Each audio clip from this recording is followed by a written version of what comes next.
ගේ වටයක් පදින්න ඕන. ඇත්තටමද කියන්නේ? ඔව්. දෙන්නද කියන්නේ? මං ආටිස් කෙනෙක්. මේවා සමහරකට දැකලත් ඇති.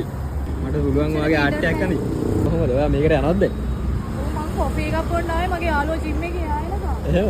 මේ ඔයාලට කොච්චර ලාභයක් තියෙනවද? මං කොහොමද වන්නව වගේ ඉන්නවා. එහෙනම් අවුලක් නැහැ. මොකද කියන්නේ මට අවුලක් නැද්ද? අවුලක් නැහැ.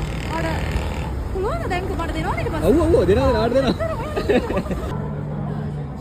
කොල්ලෙක් වුණා නම් බොනවද කියලා දාන්නේ. කොල්ලෙක් වුණොත් බොන්න ඕනේ තමයි. හැබැයි මට ඕන කෙනා නම් බොන්න ඕනේ ඇත්තටම.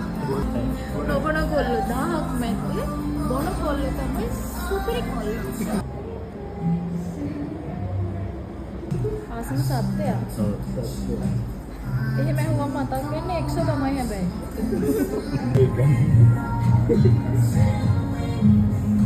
බොයිෆ්‍රෙන්ඩ් කෙනෙක් හිටියා. එයා ආවා. එයා ගියා. දැන් අපි දෙන්නම සතුටුයි.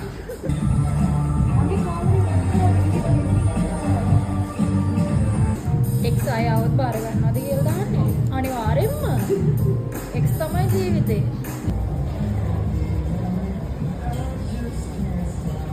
ඔයා අසම සින්දුව මොකද්ද? සින්දුව. ඔව්. පාමල දවසට ගම වටේ තියෙන තාප්ප පුරා. ඔය සුදු දෑතින් පාප්ප අරගෙන ගන්න සුදු තාත්. අමල දවසට ගම වටේ තියෙන තාප්ප පුරා.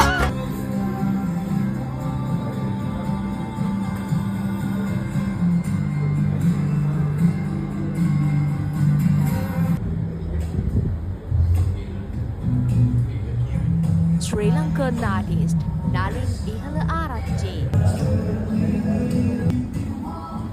අර හොඳයි. දැන් බලන්න. සරින ඔව්. මේ මම මීට වැඩිය නම් හොඳයි මම. අනිත් පැත්ත නේද? අනිත් පැත්ත. බලන්නද? බලන්න. වව්. ඇත්තටම මාරම ලස්සනයි. මරු මාරයි නියමයි එල කිරි එල පවුසි ඇත්තටම කියන්න වචනය සුපිරි වට්ටාත එල කොල්ලෙක් මාරම ලස්සනයි වා මාර ටැලන්ට් ඇත්තටම මාරම ලස්සනයි මල්ලි ඇත්තටම හරිම ලස්සනයි